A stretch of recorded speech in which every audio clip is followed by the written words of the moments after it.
beidzot lidlaukā ir nokļuvusi pirmā tehnikas vienība Virszemes departamentā procesa apkalpošanai no ražotāja Mūlaga ar ūdeņraža tehnoloģijām balstīta vilcējtraktors, bagāžas un vilcējtraktors. Skatīsimies, testēsim, kādi ir viņa tehniskie rādītāji, ko tas dod lidostai.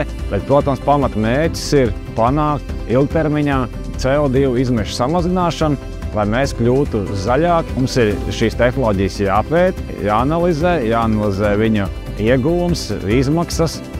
Tad rezultātā varēsim pieņemt lēmumus, kurā virzienā iet, vai elektrificēties vairāk, vai darbināt uz ūdeņraža tehnoloģijām balstīts iekārts,